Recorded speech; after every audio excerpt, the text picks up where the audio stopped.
Generally, we only take note of those conventional warfares that India and the rest of the world has been fighting. It's been taught to us in textbooks and it's available in popular literature.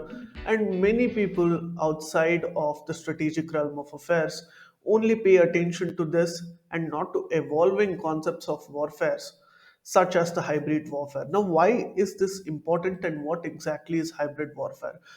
Hybrid warfare is one of the theories and a way in which warfare has today evolved. First, it was only conventional warfare where armies used to fight against each other. And today, according to Frank Hoffman, who is the proponent of this theory, hybrid warfare actually includes a variety of ways in which warfare can be conducted. And this is a mixture of political warfare. It also blends conventional warfare, irregular warfare, and cyber warfare with methods such as lawfare, diplomacy, spreading fake news, and foreign electoral interventions. And these are some of the ways in which hybrid warfare is being conducted today. And this is where it gets very interesting. And how is India involved in all of this? Is India a victim to this? Is India a perpetrator? Is some of the questions that you may have popularly in your mind. Whether it is the Uri surgical strikes that happened in Balakot, or for that matter, the Valley clashes that happened with the Chinese troops in the northern sector of our border, many media articles and research publications speak largely about the conventional part of the warfare that India actually fights. But there is a bigger war, or a more important or an equally important war that India is fighting as far as fighting disinformation is concerned. Information warfare in the age of cyber technology has become very, very strategic and advantageous to a lot of countries because of the way in which it can actually influence public opinion. Now, we today call it public diplomacy, and it's one of the categories under public diplomacy. But largely, China and Pakistan, who are our strategic rivals, if we may actually call that to a certain extent, have been employing several of these tactics against the countries that may be up in contention against them. And this is what you have seen from state-owned media houses in China and many of the troll bots coming from Pakistan from time to time as well.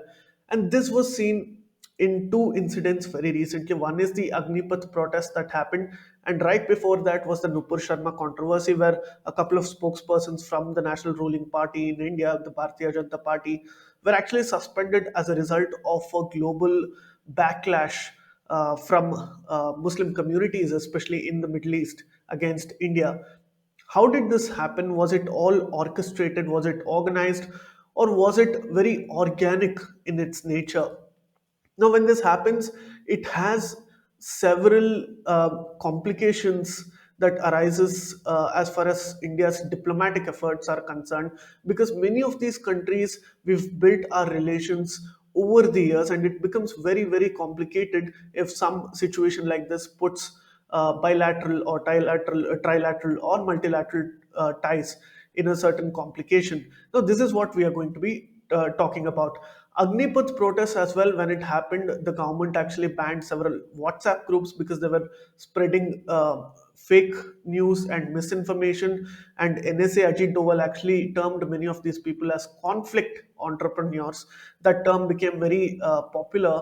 And we are going to be discussing more about Ajit Doval's recent interview and what he had to say about disinformation. But before that, many Pakistani employed bots were also spreading a lot of disinformation about Prophet Muhammad's comments that Nupur Sharma actually made.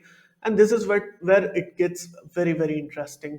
Be it in the form of Western media bias that people are often complaining about, that why is New York Times portraying India in such a poor light? Why is the Washington Post talking about us in such a manner? Or whether it's some of these state-owned Chinese media houses or Pakistani news channels which are continuously running a negative campaign against India. People have always felt that India is on the receiving end when it comes to information warfare. We have never had a proper strategic policy that has been laid out in this manner. And many of these programs are actually done covertly as well with the intelligence, which we do not have a lot of details, or we do not have the access to many of this information about that. But for the first time, our national security advisor Ajit Doval mentioned about how many of these countries have been employing disinformation campaigns against India to disrepute India's reputation on a global stage. And he said that it is very important that we have a look at our cyber security and cyber warfare campaigns and see what India can do to counter many of these campaigns. In spite of a popular complaint being raised by many people in the civil society and in the political circles, and in fact, the strategic circles as well, there has not been any comment made by the strategic circles on this as far as disinformation campaigns are concerned. But for the first time, NSA Ajit Doval actually speaking about this makes it a huge deal, and we are here to know why exactly it is such a big deal. There was a report which was published by the Sunday Guardian, and the Sunday Guardian actually spoke to many intelligence officials and officials in the Ministry of External Affairs in India, and this is what they had to say about disinformation warfare. And there is a quote, and I'm reading out the exact verbatim of the quote. To be honest, there is not much happening when it comes to developing offensive or counter-offensive techniques as far as cyber capabilities that include spreading and tackling disinformation that is backed by state-backed actors. The recent incident, referring to the spokesperson's episode, has been repeated in the past too by such similar actors. A section of the media has been writing about it, a section of officials have been highlighting it, but nothing much has changed. And we continue to lag behind when it comes to handling such misinformation campaigns, is what one of the officials actually said. And they further added that there is a need for a concrete framework to handle such warfare, and nothing happens. But countries like Russia, US, Israel, and many of these countries which have advanced warfare capabilities have dedicated teams, whether it's in the intelligence or in the military, to actually tackle many of these disinformation propaganda warfares that are launched by their enemy countries. Now, as far as the national cyber security strategy for India is concerned, there have been talks since the last 3 years that such a strategy will be made and it will be public, and they are going to implement it, but it is still a work in progress. When there was an alleged Russian intervention in the US presidential elections, the United States actually formed a committee and they looked into it, and they found out that Twitter was used as a popular platform to spread disinformation and misinformation campaigns.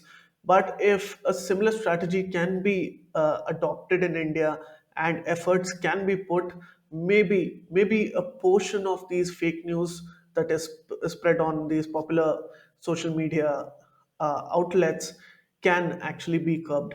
But can it all be curbed is the question, and when will we have that national security strategy for cyber warfare is the question that lies in hand.